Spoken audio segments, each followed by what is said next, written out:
guys, my name's John.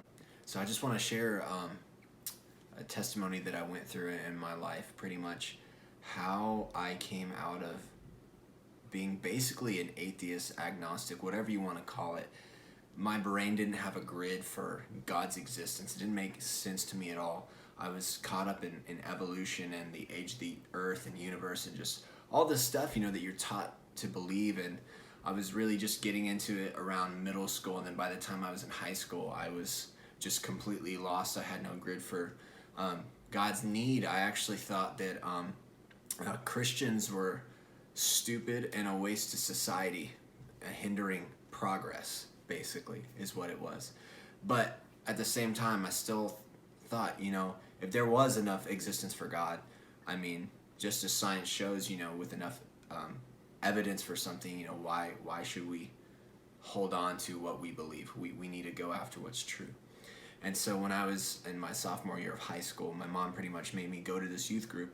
And I remember I kept going because of the relationships. The people there were just super nice compared to what my friends were like in high school. It's just, a cuss word at every sentence and, ragging on each other, bringing you down and saying, oh, well, we don't mean it, when really it's deep down, it actually does hurt. And so I kept going and I kept going, and then it broke off the religious idea that good people go to heaven and bad people go to hell. I understood that we're all sinful and that you need to be forgiven in order to enter in that relationship with God. And I liked the idea of it, but it didn't make any sense to me. I'm like, it's just too good to be true. It's just another fairy tale, There needs to be proof. But then the church started to talk about how they would come back from missions trips, and they saw people's reports about their cancer that they prayed for. They were completely healed and just stuff like that. And I remember I got really angry and offended because my grid for stuff like that was TV evangelists would have earpieces in their ear and being read information about people to prophesy and just all this fake stuff. So I'm like, no, if this was real, the world would know about it. If this was real. And sure enough, I had this cry in my heart to find out what was true. God just set up an experience. I was out in the sanctuary after one service, and they were praying over this kid who had an ankle brace that he injured in football practice. And my first thought was, my unbelief isn't going to make it work, almost like a jinx, just how we all kind of have that thought. And after the first time they prayed, nothing happened, and my heart kind of sank because I was so desperate for this to be a real thing. Because deep down I'm like, oh, I knew it was fake. It wasn't real. But he prayed a second time. He felt a little better, and he prayed a third time. This kid started running around the church building, and I'm like, what? But my mind was still like, well, did they fake it? Did they do this?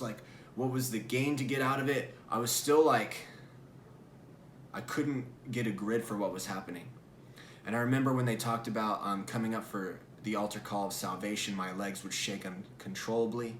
What I didn't know then was the Holy Spirit, prompting me to step out, but even still, I didn't believe in my heart that God was real. So I was going to a small group, and at the time, I was reading a book called Case for Christ about an atheist who tried to disprove Jesus, but ended up becoming a believer. I didn't even finish that book, to be honest, but at the small group, we were watching this TV show that came out on Easter called AD, The Bible Continues, or Kingdoms and Empires, I think is the alternate title. And when Jesus rose from the grave, he appeared to his disciples again, and they were all rejoicing and eating together. But one of the disciples, Thomas, was missing, and he came back in, and Jesus disappeared, and he was mad at them because they were claiming that they ate with their best friend they saw die. And I was like, this is the only guy in here that makes sense. He's actually thinking logically. And he said, unless I feel the wounds in his hands and in his side, I won't believe in him. And so Jesus appears to him, and of course Thomas starts to worship him, and Jesus takes his hand and puts it in his wounds. And I'm like, man, Jesus. And I was honestly mad. I'm like, if you would do that for Thomas, I'm so desperate right here. I need you to show up like this. Why can't you show up in that way? And he said to Thomas, you believe because you see me. More blessed are those who believe without seeing. And that made me so mad, because it's like, you're telling me to believe in something? I'm going to be more blessed if I believe in something that I don't have enough proof for? It just really, really pissed me off. And then the next day, I'm finishing a movie I started with my dad called Boyhood. It's a secular movie. And in the movie, the place that we left off, they go to church. And in the church scene, the pastor's reading from the Bible, and he reads that same passage. Jesus said to Thomas, "You believe because you see me. More blessed are those who believe without seeing." And that really shook me. The Holy Spirit came upon me in that moment, which I didn't know it was then. And I felt just this shock inside of my body, because I've never had a coincidence like that happen. Just like a day later, this is heaven and hell, life or death. Because I originally thought that when you would die, you cease to exist, nothing happens. It terrified me.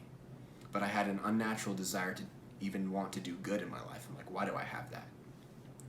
If it's really just random chance that we're here, that we live. And so then after that, I told my small group leader, he's like, Jesus is speaking to you. You need to read 1 John chapter 4. And so a few weeks later, I'm like, okay, I'm actually going to intentionally read my Bible.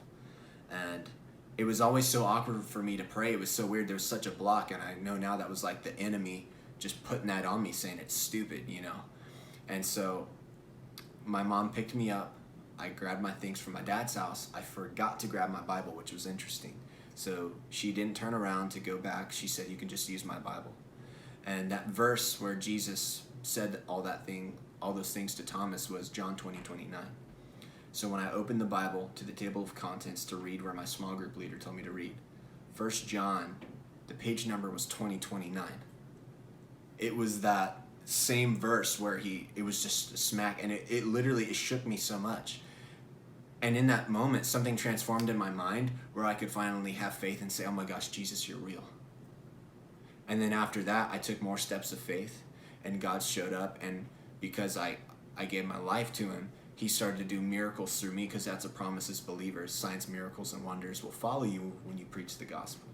So I just pray right now, if you're watching this, if you've got questions, if you're atheist, if you're agnostic, or whatever degree, you've got these questions that society has pushed on us and has said, this is fake because of this, and this. There's an element of truth that we have evidence, but there's also an element of faith that we have to step out in. But when we do step out in faith, God does confirm who he is when we step out in faith, because he's good. So I just pray that over any of you, that you would even feel the Holy Spirit right now touch and tug at your heart to search him out. Thanks for watching.